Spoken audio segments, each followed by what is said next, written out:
St. John Bosco's Dream Vision of Hell. St. John Bosco's dream vision of hell is a powerful and vivid account that has left a lasting impact on many who have heard or read about it. Here is a narrative recount of his vision of the road to hell. In the quiet and dimly lit room of the oratory of St. Francis de Sales in Turin, Italy, a hush fell over the gathered crowd. It was the year 1868, and they had all come to hear the venerable St. John Bosco, the beloved priest and educator, shares a vision that had shaken him to his core.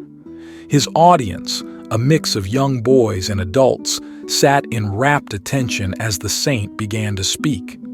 St. John Bosco, known for his dedication to the welfare of the youth and his unwavering faith, was about to recount a vision that had haunted his nights and troubled his days. He began with a deep sigh, his eyes far away as if he were transported back to the moment of his vision.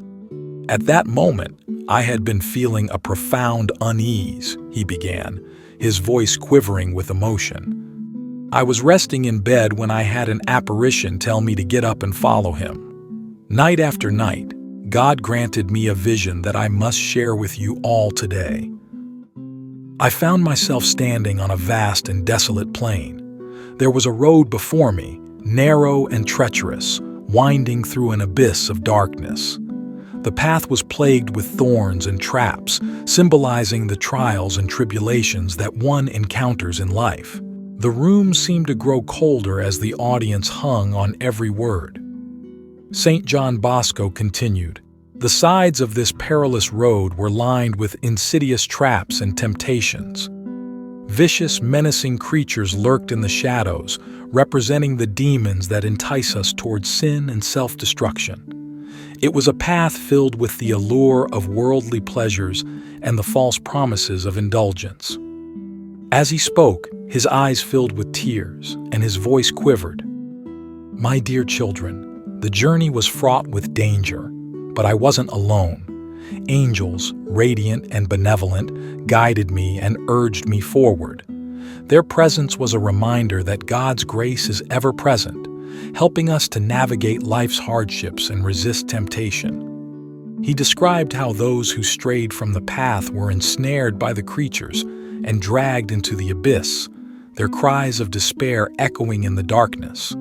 But those who clung to the narrow road and remained steadfast in their faith reached a radiant city on the horizon, representing the gates of heaven. St. John Bosco's vision painted a stark and haunting picture of the choices humans face throughout their lives, between the temptations of sin and the path of righteousness. It was a reminder of the importance of staying true to one's faith, seeking the guidance of God, and resisting the allure of sinful pleasures. As he concluded his account, St. John Bosco wiped away his tears and implored his audience to heed the warning of his vision. His message was clear: the road to hell is perilous, but with faith, virtue, and divine guidance, one can find the way to eternal salvation. The audience left that day with a profound sense of introspection, understanding the gravity of the choices they made in their lives. St. John Bosco's vision had left an indelible mark on their hearts and souls, a reminder to choose the path of light and righteousness, and to resist the temptations that could lead them down the road to hell.